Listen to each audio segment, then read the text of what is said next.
Hello दोस्तों, कैसे हैं? चलिए एपिसोड को शुरू करते हैं बिना बकवास के। हारन बोलता है, जेनिफर देखो मेरा दिल दुख रहा है। जेनिफर बोलते हुए, ऐसा लगता है आपके सिर में भी चोट लगी है। आपका चेहरा सचमुच ईर्ष्या से चीख रहा है। ठीक है, यह लीजिए। क्या? जेनिफर बोलती है, अभी तक मैंने अपने हाथ भी नहीं धोए हैं। वाह, उसके हाथ भी बहुत छोटे हैं। हारन बोलता है, सही है, बहुत नरम है। प्रिंस बोलता है, जाने का समय हो गया है जेनिफर और हारम बोलता है, आइए और थोड़ा देर रुके प्रिंस। वो बोलता है, पहले ही हम लंबे समय तक रुके हुए हैं और मैंने कहा था तुमको ना हाथ धोकर ही बच्चे को छूना। जेनिफर बोलती है, प्रिंस आइए। मिस ड्रेवन सचमुच बहुत खूबसूरत है ना? वो बोलता है, मैंने उसे पहले ही देखा था ड्यूकस कॉलेज से जब उपहार दे रहा था। जेनिफर बोलती है, लेकिन उसे करीब से अनुभव करना है। और इसके अलावा क्या आप यह हमें फॉलो नहीं कर रहे थे क्योंकि आप भी उन्हें देखना चाहते थे? प्रिंस बोलता है, मुझे चिंता थी कि तुम परेशानी खड़ा न कर दो। यदि सचमुच ऐसा होता तो आप पहले ही ड्यूकस कलेक्टर को बता देते। आपके प्रति ईमानदार रहे प्रिंस। हारम बोलता है, वाह, प्रिंस भी आ रहे हैं। प्रिंस बोलता है, जब हम यहाँ से जाएंगे तो अपने पिता को सब कुछ बताएंगे। जेनिफर बोलती है, ये तो डरावनी बात है। हारम बोलता है, प्रिंस अपना हाथ आगे बढ़ाओ। वो बोलता है, रुको रुको, तुम सब क्या कर रहे हो? प्लीज देखिए।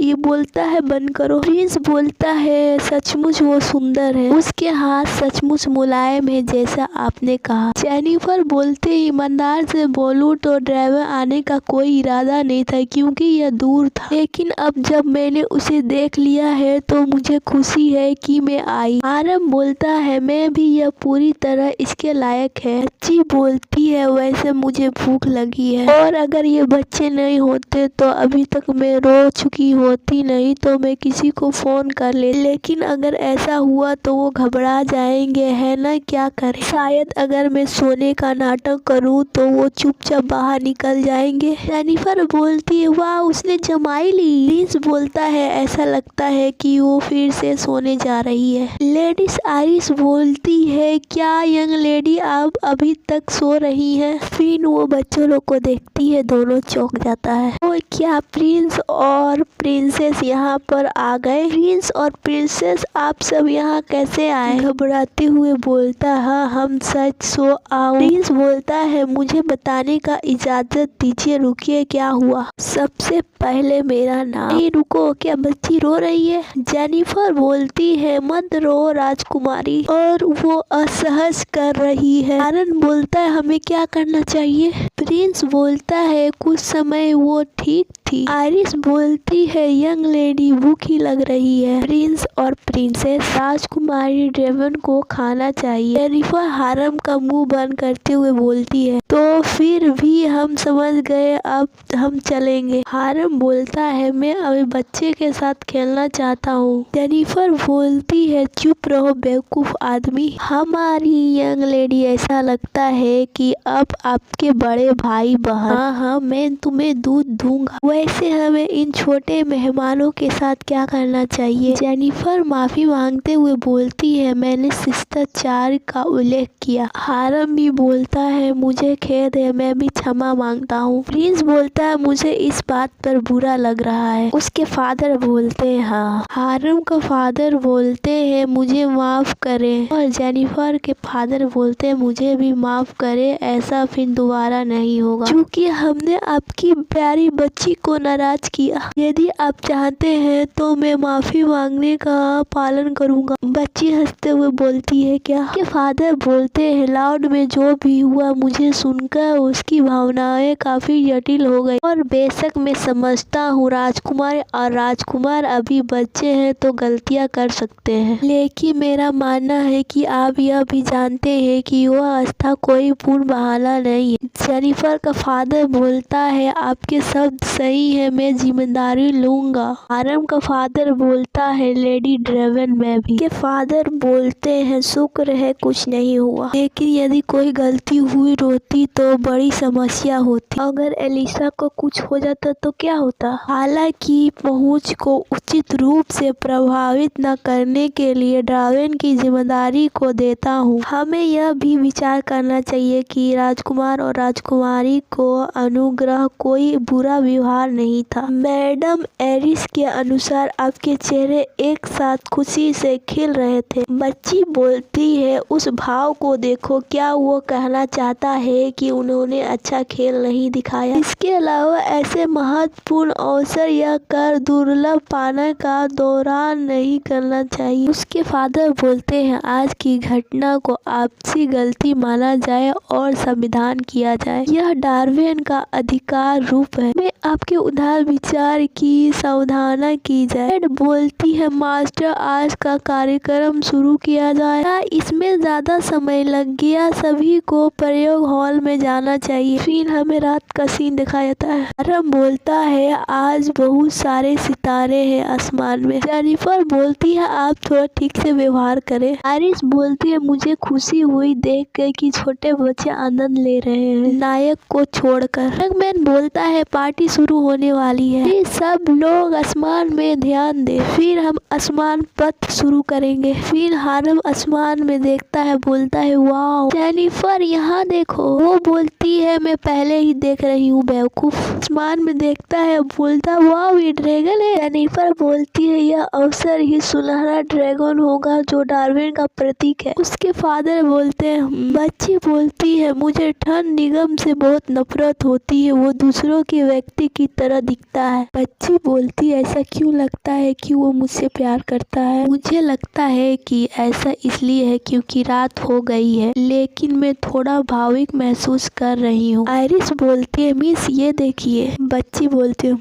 वाओ ओह कितना सुंदर है। आकाश में एक एलिसा है, वह उस चित्र जैसा बिल्कुल नहीं दिखता है जो मैंने देखा था। आयरिस बोलती है ऐसा लगता है कि ड्यूकस का बेटी के साथ प्यार सचमुच अधिक है, यहाँ तक कि सारी राजकुमारी के साथ अगले जन्मदिन पर ऐसा नहीं किया गया था। एलिसा बोलती है मुझे नहीं लगता था कि मेरे लिए ऐसा कोई करेगा। आयरिस मास्टर से बोलती है ऐसा लगता है कि यंग लेडी भी खुश है। वो बहुत खुश है, लेकिन इस तरह से दौड़ना खतरनाक है। यंग और एलिसा मुझे सौंप दो। वो बोलती है समझ गई। हारम बोलता है वाओ एलिसा चल रही है। उसका फादर बोलता है जादू वास्तव में चीज की मर्यादा नहीं करता। एलिसा बोलती है मुझे अजीब लग रहा है भाग्य और अपने परिवार के बारे में जानने के बाद। मैं हमेशा से यह नहीं चाहता था कि जीवन जीने के लिए मैं भाग जाऊं, और फिर भी आप यहाँ से कोई ऐसा व्यक्ति जिसे मैंने सोचा था मैंने त्याग दिया था बार बार मुझ तक पहुँचा। फादर बोलता है I am sorry Elisa I love you, और अब से मैं एक अच्छा पिता बनना चाहता हूँ। एलिसा बोलती है लेकिन आप तो मेरा नाम साफ रखना चाहते थे ना, और मुझे मेरे 9वें जन्मदिन पर मानना चाहते थे ना, है ना, और मैं तुमसे प्यार नहीं करता। मैं आपसे दूर रहकर अपने भाग से बचने की कोशिश कर रहा हूँ। उसका फादर बोलता है थैंक यू एलिसा। एलिसा बोलती है मैं अपनी दूरी बनाने की कोशिश करूंगी। उसका फादर बोलता है क्या आपकी स्थिति फिर से असहज हो रही है। फिर वो मुस्कुराने लगती है। मेरे पिता के साथ जीवित रहने का एक ही रास्ता है। बच्चे को उस यंग लेडी के साथ खेलने के लिए आपका धन्यवाद। एग्नेस मैं एलिसा के गालों को छूना चाहता हूँ। हाँ लेकिन चलो कमरे में चलते हैं। पर आप बिना अनुमति के उसका नाम नहीं ले सकते। हारम बोलता है मुझे पता है वो बोल नहीं सकती, लेकिन वो इशारा दे सकती है। जेनिफर बोलती है उसके गाल इतने मुलायम कैसे हो सकते हैं। हारम बोलता है मैं सचमुच उसे काटना चाहता हूँ। एलिसा बोलती है हमारी छोटी सी लड़की बहुत प्यारी है ना, मुझे उसे देखने से बहुत आनंद मिलता है। एग्नेस आप उन बच्चे के सामने ऐसे शर्मनाक बात कैसे कह सकते हैं जो अभी 7 साल का भी नहीं हुआ। देखिए यहाँ तक कि नायक भी अचंभित लग रहे हैं। लेडी चलो तुम्हारे कमरे में चले। वो बोलती है आखिरकार क्या सोच रहा है। जब वो मेरी तरफ देखता है तो लायक किसी ऐसे व्यक्ति को और देखता भी नहीं जिसका उसे परवाह नहीं है। जन्मदाता क्षमताओं के बावजूद वो उदास रहता है और भाव प्रकट नहीं करता। जब मैं इसके बारे में सोचता हूँ मुझे लगता है कि उनकी योग्यताएं शायद किसी प्रकार की दुर्लभ थी। कट होता है, बोलता है जल्दी करो, सामान इस तरफ ले जाओ, अब आप प्रशंसा के लिए तैयार हैं। इधर बोलता है उससे आपकी यात्रा शुभ हो, एक बार फिर से यंग लेडी का जन्मदिन पर बधाई हो। आरम बोलता है मैं नहीं जा रहा हूँ, मैं यहाँ रहना चाहता हूँ और एलिसा के साथ रहना चाहता हूँ, मैं घर नहीं जा रहा हूँ। आरम का फादर बोलता है तुम्हारी माँ इंतजार कर रही है घर में, ठीक है, और बाद में हम यंग लेडी से मिलने आएंगे। वो बोलता है वास्तव में। आरम बोलता है मुझसे वादा करो। उसके फादर बोलते हैं मैं वादा करता हूँ मैं इसे निभाऊंगा। आरम बोलता है जाते हुए एलिसा मैं फिर आऊंगा, तुम बीमार नहीं होना और स्वस्थ रहना। एलिसा का फादर बोलता है किसने कहा कि आप चाहें जब वापस आएंगे। आज के बाद ड्यूक स्कॉटलैंड के परिवार या किसी भी प्रकार की मुल्का को इनकार करे। आपको समझ में आया? वो बोलते हैं उन्होंने सभी उपहार को आउल्ड में रख दिया। जो पिताजी ने मुझे पेंटिंग दी थी वो भी यहाँ है। यह उस यंग लेडी की सुंदरता मिल नहीं रही, लेकिन फिर भी यह एक अच्छा उपहार है, आपको नहीं लगता? बच्ची बोलती है अब जब मैं इसे दोबारा देखता हूँ तो मुझे लगता है कि यह बुरा नहीं है। फिर समय बीता और मौसम बदला और मेरे शरीर लगातार बढ़ने लगा। लेडी देखिए ट्रे आ रही है। मेरे बदले शरीर के साथ में विभिन्न विस्ताओं से मिल के पत्थरों से गुजरो, बिना सहारे के बैठना, किसी का हाथ पकड़कर खुद को ऊपर खींचना, टीचर को पकड़े हुए कदम बढ़ाना और अधिक आदेश। बोलती यंग लेडी इधर आओ और आप अच्छे कर रहे हो। बच्ची बोलती है मैं पहली बार अकेले चलने के लिए खुद को चुनौती दे रही हूँ। आयरिस बोलती है वो उम्मीद से मेरी बेहतर चल रही है। मेड बोलते उन छोटे छोटे मुठियों को देखे वो बहुत प्यारी लग रही है, लेकिन कमर पे चलना बहुत कठिन है। ओ हाँ। मेड बोलती हमारी यंग लेडी अशून्य है, वो जल्दी ही बोलने भी लगेगी। अनंत उनकी स्पष्ट बकबक सुनने के लिए खत्म हो जाएंगे। सिस्टम बोलता है नाम एलिसा डार्विन, रैंक अतिरिक्त,